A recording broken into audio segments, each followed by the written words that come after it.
Hallelujah. Hallelujah. That's why we have come today. इसलिए आज आप और हम सभी लोग यहाँ पे हैं। Hallelujah. हालेलुया।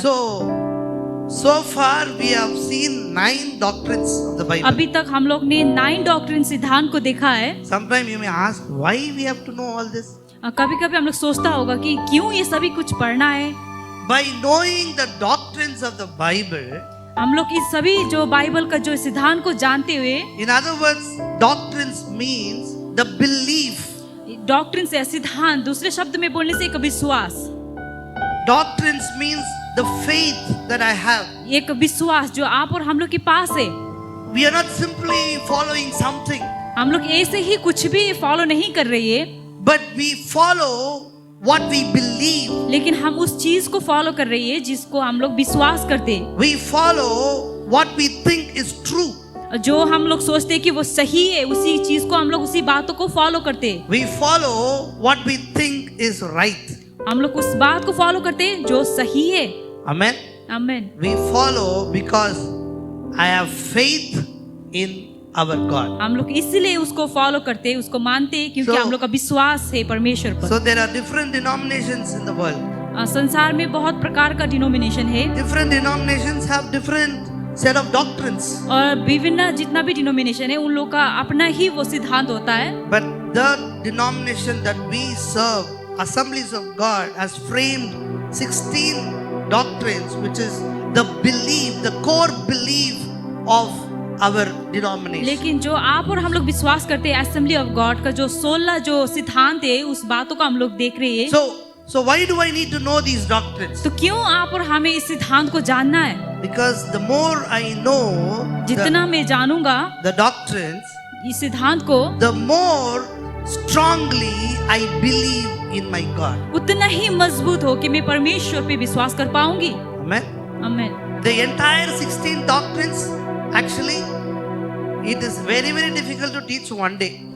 जितना भी सिद्धांत 16 सिद्धांत है उसको एक ही दिन में सिखाना बहुत ही मुश्किल है। Those who have been in the Bible college, we know, because this is the 16 doctrines we studied for 3 years. So, जो बाइबल कॉलेज में पढ़े हैं उन लोगों को पता होगा कि ये जो 16 जो सिद्धांत है उसको कितना मुश्किल है एक ही दिन में जानना। So every doctrines covered theology, और एक एक सिद्धांत वो थियोलॉजी कवर करता है, covers missions, बहुत सारे मिशंस को कवर करता है, Pentecostal movement, और पेंटिकॉस्टल मूवमेंट को भी हम लोग कवर करते हैं, ecclesiology, हम लोग कवर करते हैं, spiritual fruit and gifts.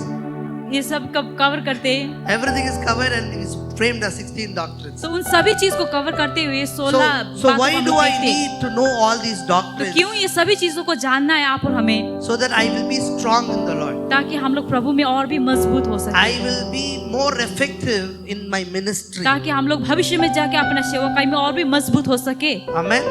आमीन। The more you know your God, जितना हम लोग परमेश्वर को जानेंगे the more effective you be in the ministry. उतना ही आप और हम लोग इफेक्टिव होंगे अपना सेवकाई में। Hallelujah.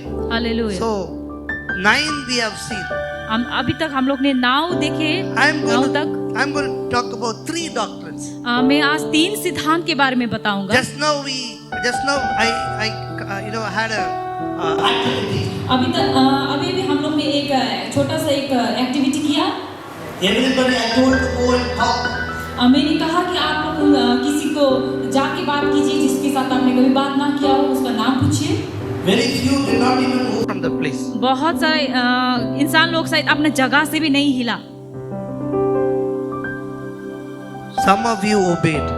बहुत ही कम लोग उसको पालन किया, आज्ञा को Most पालन of किया। you obeyed. ज्यादातर ने पालन किया। Some of you I saw never even. कोई लोग अपना जगह से भी नहीं हिला। You know what? क्यों पता है? What is the reason? कारण क्या है? One, we are not comfortable.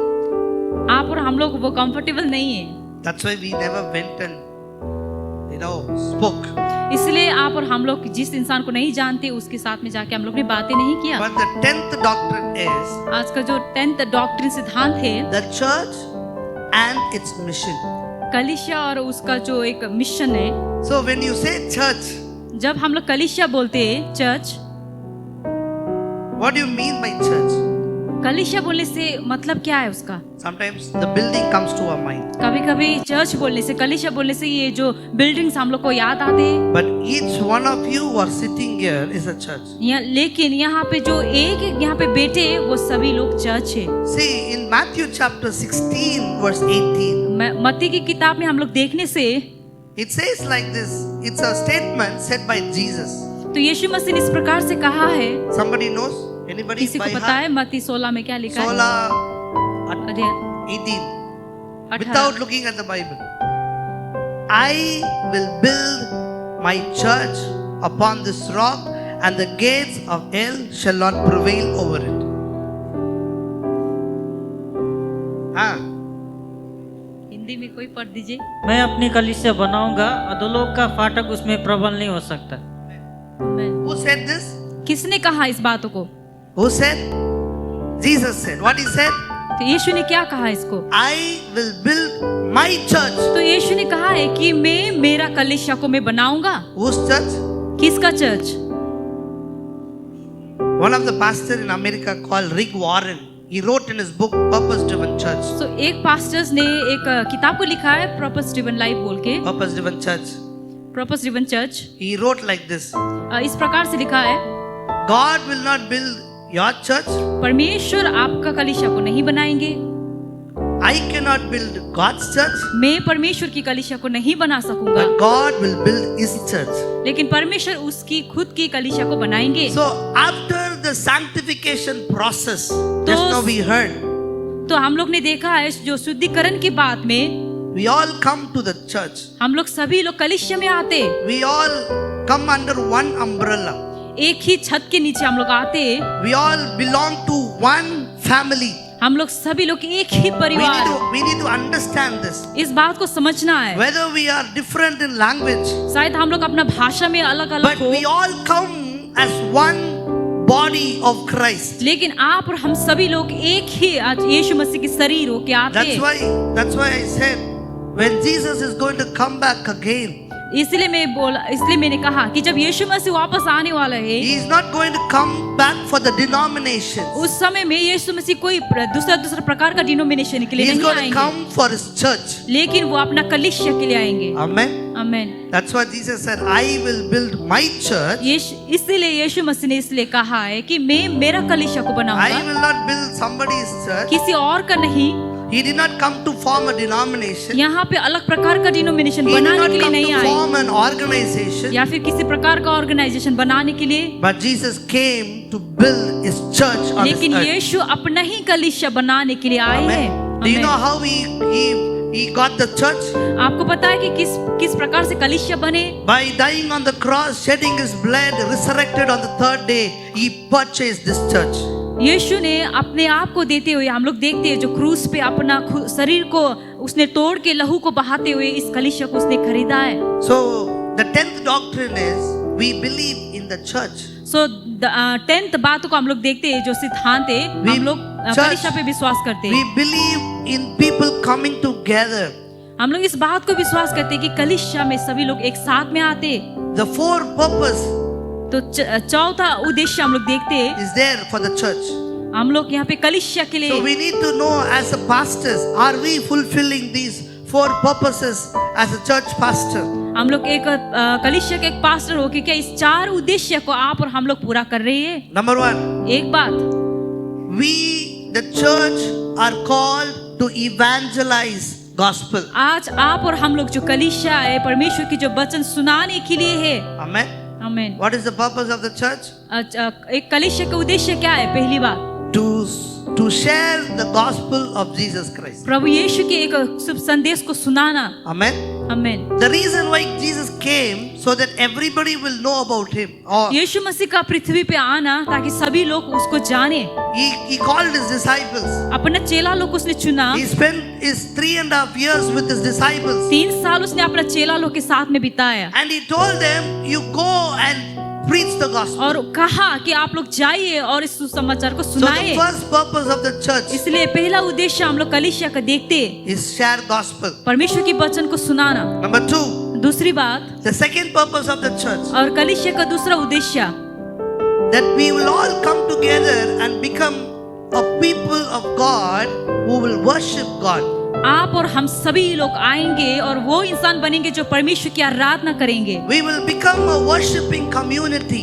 आज हम लोग एक आराधना करने वाला एक झुंड बनेंगे। You know, in Philippians chapter 2 it says like this, that फिलिप्पी की every किताब में इससे knee कहते shall हैं। bow, every tongue will confess that Jesus Christ is Lord. फिलिप्पी की किताब में इस प्रकार से कहता है कि हर एक जो घुटना है वो जाएंगे नीचे जमीन पे जाएंगे और यीशु मसीह के नाम को उछालेंगे। The purpose of the church is to evangelize and bring people into church, and they will become a worshiping community. तो एक कलीसिया का उद्देश्य यही है कि वो परमेश्वर की वचनों को सुनाए और दूसरों को भी कलीसिया में लेके आए और आराधना में साथ में हो कि प्रभु की आराधना One day करें। we will all be in heaven.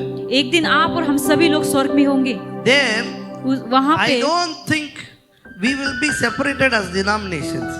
मुझे नहीं लगता है कि आप और हम लोग अलग अलग प्रकार का डिनोमिनेशन के रूप I में don't रहेंगे think we will be separated as people groups, language groups. या फिर अलग अलग जो भाषाओं में हम लोग को रखेंगे, Yes sir. है कि नहीं? But we will be put together and we will all worship together. और आप और हम सभी लोग को एक साथ रखेंगे और साथ में ही प्रभु की So the आराधना church, करेंगे। the purpose of the church is to make the people a worshiping community. तो एक कलीसिया का एक उद्देश्य है कि एक आराधना करने वाला एक झुंड बनाए, सभी लोग एक साथ में आते हुए। The third purpose of the church और तीसरे उद्देश्य को हम लोग देखते हैं is to make the people the saints of God. और इंसान लोग को एक परमेश्वर के एक पुजारी बनाना है, परमेश्वर की आराधना करने वाला बनाना। The third purpose of the church is और तीसरा उद्देश्य को हम लोग देखते हैं जो कलीसिया के उद्देश्य को, to make every people who come to the church to become like his son Jesus Christ. हर एक जो कोई कलीसिया में आता है वो सभी लोग यीशु मसीह जैसा बने। Everybody, what is the third purpose? सब लोग कहे कि तीसरा उद्देश्य क्या है कलीसिया का? To become like Jesus Christ. यीशु मसीह जैसा बनना। How it will happen? और ये कैसे होगा? The last we heard the sanctification process. हम लोग ने सुना कि एक शुद्धिकरण बातें को हम लोग देखा, Church must become pure यानी कि कलीसिया माने एक शुद्ध होना, because Jesus is coming back. क्योंकि यीशु मसीह वापस आ रही है। He is coming for the church that will have no spot and blemish. यीशु मसीह वापस आ रही है उस कलीसिया के लिए जिसमें कोई दाग कोई धब्बा ना हो। Still we are alive.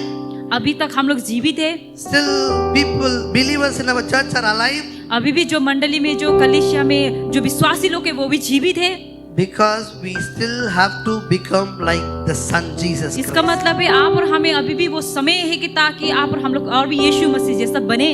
Amen. हमें What is the third purpose of the church? तो तीसरा उद्देश्य क्या है कलीसिया का? That everybody will become saints. ताकि सभी लोग आप और हम सभी लोग यीशु मसीह जैसा बने। That's how the church will grow. तो ऐसे ही एक कलीसिया बढ़ते हैं। Today most of the churches they don't focus on this. तो हम लोग देखते हैं ज्यादातर कलीसिया में इस बातों को ध्यान नहीं देते। They won't even scold the believers.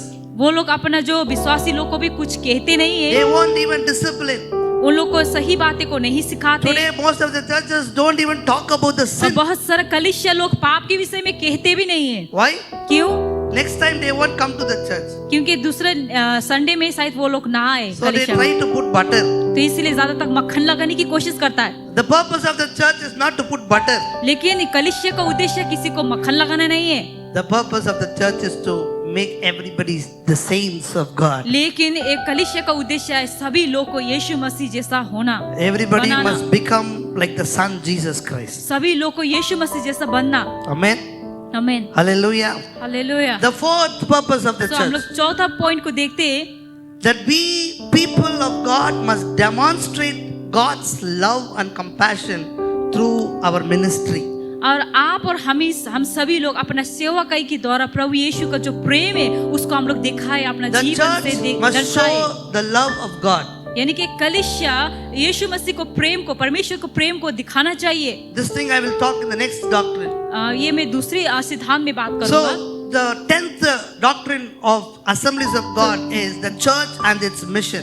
सो यहाँ पे 10 सिद्धांत हम लोग देखते हैं कलीसिया और उसका mission. So the church was formed by Jesus Christ, सो कलीसिया यीशु मसीह ने बनाया है and the purpose of the church is 4 things we saw. और कलीसिया का उद्देश्य हम लोग ने 4 बातों को देखा है। The first one, पहला बात that we will be the people will spread the gospel, to evangelize. हम लोग उस इंसान बने जो परमेश्वर की वचनों को सुनाए। That's what Jesus said in Matthew chapter 28, go into all the world. इसलिए मत्ती की पुस्तक में हम लोग देखा है कि यीशु मसीह ने कहा कि सभी संसार में जाइए। one man of God said like this, the church will end if it does not send.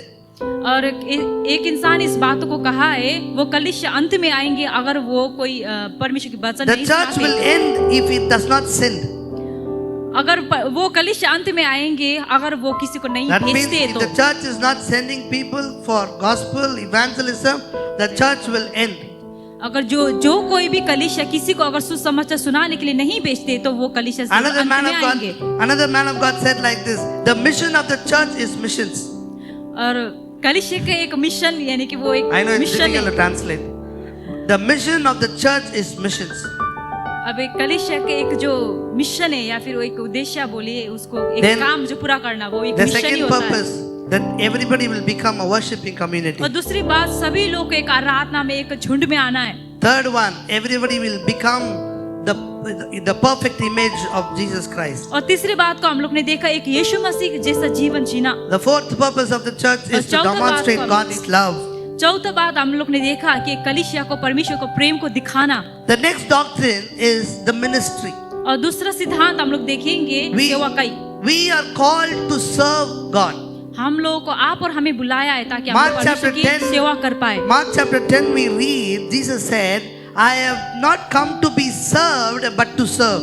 Marcus की किताब इस प्रकार से कहता है कि मैं यहाँ पे आया हूँ ताकि मेरे कोई सेवा करे नहीं, बल्कि मैं दूसरों का सेवा करूँ इसलिए आया हूँ। So the church got called is to serve the people. इसलिए कलीसिया में दूसरे लोग की सेवा करने के लिए आप और हमें बुलाए। There are different needs of the people. अलग अलग प्रकार का जरूरतें होता है इंसान लोग की। And the church is called to fulfill their needs. और कलीसिया इसीलिए बुलाए हैं ताकि दूसरा लोग की उस जरूरत को पूरा करे। Meeting the needs of the human beings. इंसान लोग की जो जरूरतें हैं उन लोग को पूरा करे। There are different needs.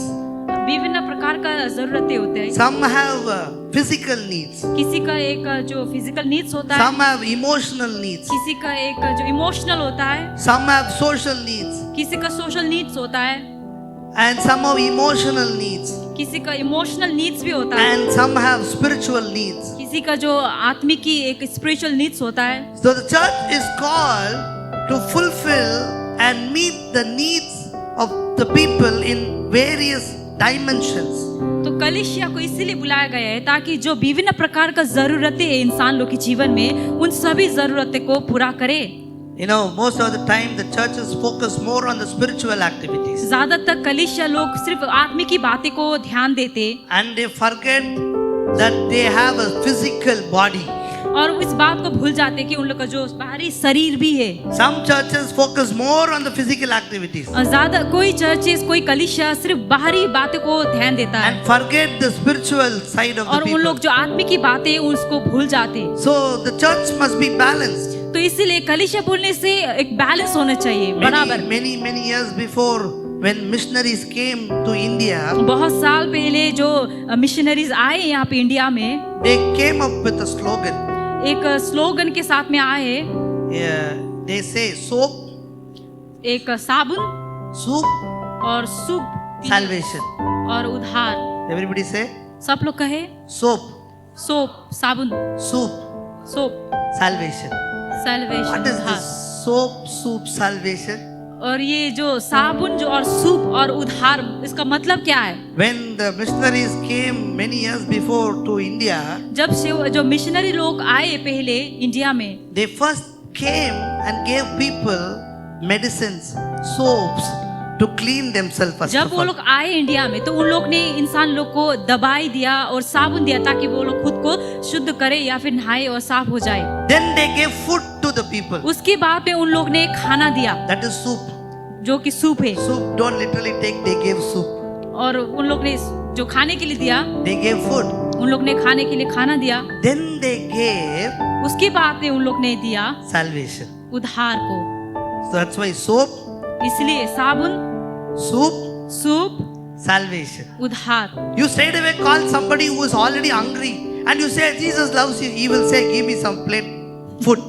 अगर आप किसी इंसान को बुलाए जो कि पहले से भूखा है और उसको आप लोग ये कहे कि यीशु मसीह आपको प्रेम करता है, तो वो हाँ। शायद बाद में आपको प्लेट मांगे। Some people are already sick and you tell them, you know, Jesus loves you. He will say, give me medicine. और किसी को आप बोले कि आप यीशु मसीह आपसे प्रेम करता है, लेकिन वो बीमार हो तो वो शायद आपसे दवाई मांगे। So that's why the church is called to serve the people. इसीलिए कलीसिया को इसीलिए बुलाया गया है ताकि वो दूसरे की सेवा करे। Amen. आमीन। So that's the 11th doctrine. तो ये एक 11th सिद्धांत है। The last doctrine which I'm और going to हम deal लोग with. अंतिम में देखेंगे last Third, divine healing. Divine एक अद्भुत प्रकार का Everybody say divine healing. अद्भुत प्रकार का एक चंगाई, बोलिए. डिवाइन चंगाई. हीलिंग। Divine healing. Changai. चंगाई। This is, you know, most of the people now, they think the healings, deliverance, miracles are gone.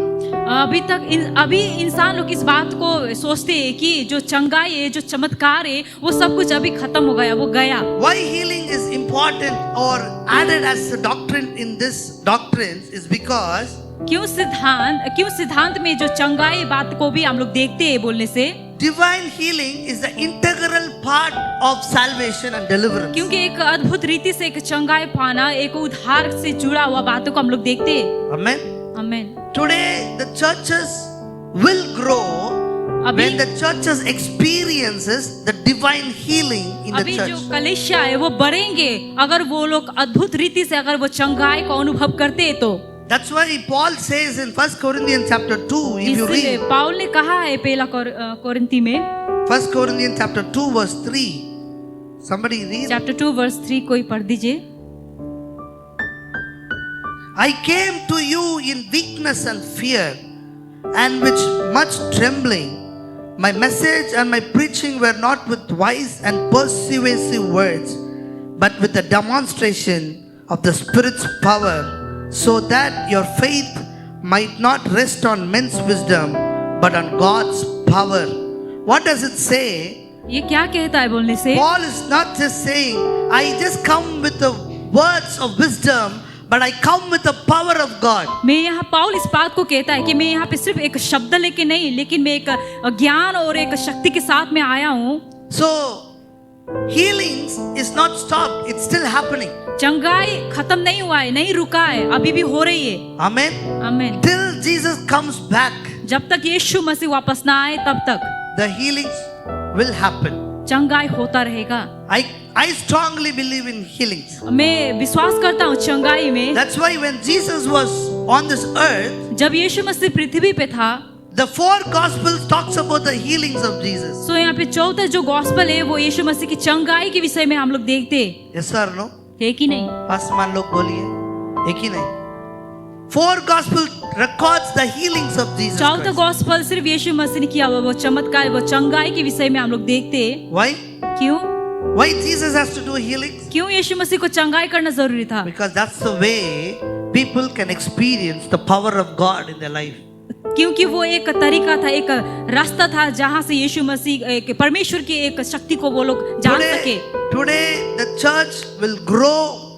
People will come to Christ when they experience the healing power of God. तो अभी हम लोग देखते हैं कलीसिया बढ़ेंगे जब इंसान लोग वो अद्भुत रीति से चंगाई को अनुभव करते हैं। तो Some people don't believe.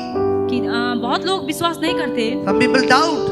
कोई लोग शंका करते So हैं। sometimes pastors we don't see and we don't believe, so we don't even pray for the sick people. तो कोई शायद पास्टर लोग इस बात को भी सोचे कि हम लोग देखा नहीं है, हम लोग ने कभी सुना नहीं है, तो हम लोग प्रार्थना भी नहीं करते। Why we don't pray? क्यों हम लोग प्रार्थना नहीं करते? Because we have a doubt. If I pray, will it क्योंकि get हम लोग healing? एक शंका करते हैं। हम लोग अगर मैं प्रार्थना करूं तो क्या वो सच में चंगा होगा? होगा, चंगा होगा, चंगा जरूर होगा. You know when? पता है कब? When we were studying in the Bible college, one of my faculty members said like this. जब मैं बाइबल कॉलेज में पढ़ रहा था तो एक फैकल्टी मेंबर ने इस बात को When कहा he है, was ministering, जब वो सेवकाई कर रहा था, somebody called him to pray for the sick people. किसी ने उसको एक प्रार्थना करने के लिए बुलाया। So he was hesitating to go. वो एक जाने के लिए हिचकिचा रहा था, God spoke to him. लेकिन परमेश्वर ने उसके साथ बात किया। Why you didn't go and pray? क्यों आपने जाके प्रार्थना नहीं किया? Healing you are giving or I am giving? चंगाई God आप दे रहे हो या मैं दे रही हूँ? answer. आप लोग जवाब दें। Sometimes, we take the place of God and say, कभी कभी हम लोग परमेश्वर की जगह को लेने की कोशिश करते हैं। healing comes from God. चंगाई परमेश्वर से आते हैं। Your responsibility is to pray. आप और हम लोग का जिम्मा है कि हम लोग जाके प्रार्थना करें, It is God's responsibility to heal और ये the person. परमेश्वर की काम है कि वो चंगाई करे। So as pastors, एक पास्टर होने की Assemblies बात of God believe in the divine healing. तो असेंबली ऑफ गॉड एक अद्भुत रीति से एक चंगाई होने में हम लोग विश्वास करते हैं। That's one of the reason वो एक कारण है that the Assemblies of God denomination is one of the fastest growing denomination in the world is because we believe in the divine healing. तो ये एक कारण है कि असेंबली ऑफ गॉड जो सबसे तेजी से बढ़ रही है, क्योंकि हम लोग एक अद्भुत रीति से एक जो चंगाई होता है उस बातें को हम लोग विश्वास करते हैं। So I want to keep it as a challenge before you. सो आप लोग के सामने एक चुनौती में रखता हूँ। There are sick people out there in the world.